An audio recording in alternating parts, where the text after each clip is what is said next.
তৃতীয়বারের মতন আমাদের ঈশ্বরদীতে আন্তর্জাতিক কিরাত সম্মেলনে আসছিল 5টা ভিন্ন ভিন্ন কান্ট্রি থেকে 5 রকম কারি। তাদের মধ্যে ফিলিপাইন থেকে ছিল কারি মোহাম্মদ নাজির আসগার, ইরান থেকে ছিল কারি মাহাদি গোলাম নেজা এবং পাকিস্তান থেকে ছিল কারি আনোয়ারুল হাসান শাহবুকার, মিশর থেকে ছিল শাইখ আহমেদ আল জোহার এবং সর্বশেষ বাংলাদেশ থেকে ছিল Shaikh Ahmed bin Yusuf Azhari. And this is third international কিরাত কনফারেন্স ইন 2025। তাই আমার নতুন হুডিটা পরে চলে আসলাম আলাহাস টেক্সটাইল মিল স্কুল। মূলত এখানে অনুষ্ঠিত হচ্ছে আমাদের আন্তর্জাতিক কিরাত সম্মেলন। প্রথমে ঢুকেই দেখি ওয়েলকাম ড্রিঙ্কস হিসাবে ছিল চা। প্রায় এখানকার ভিড় দেখেই বোঝা যাচ্ছে। এদিকে খেয়াল করে দেখি অলরেডি হাজার হাজার মানুষ প্যান্ডেলে বসে আছে। তাই আমিও এদিক ওদিক ঘোরাফেরা না করে সোজা গিয়ে বসে পড়লাম। এন্ড আমার সাথে ছিল আমার বড় ভাইয়ারা। এখানে একটা জিনিস ভালো লাগলো যে ইসলামিক অনুষ্ঠানেও এতগুলা মানুষ আসছে। এখন তেলাওয়াত করছে ইরানের কারি মাহাদি গোলাম নেজা। ইন্নাল্লাহা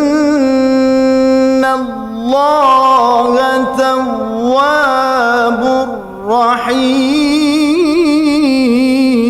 সত্যি ইসলাম ধর্ম মানে শান্তি, যা এখানকার পরিবেশ দেখলেই বোঝা যাচ্ছে। প্রায় 1.5 ঘন্টা ধরে বসে থাকার পরে এখন একটু বাইরে আসলাম। লিটারালি গাইজ, BMW নিয়ে কে আসছে? হয়তো বা আমার নানা হবে।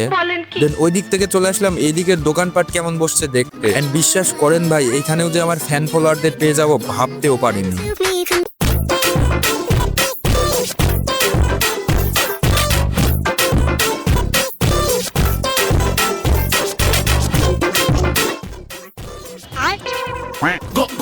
अबे साले ये क्या हो गया? ভাই এমন ফ্যান ফলোয়ার থাকার চেয়ে না থাকাই ভালো। তো সম্মেলনটা শেষ করে এখন আমরা বাসার দিকে যাব। তোমরা তাড়াতাড়ি সাবস্ক্রাইব করো। সাবস্ক্রাইব।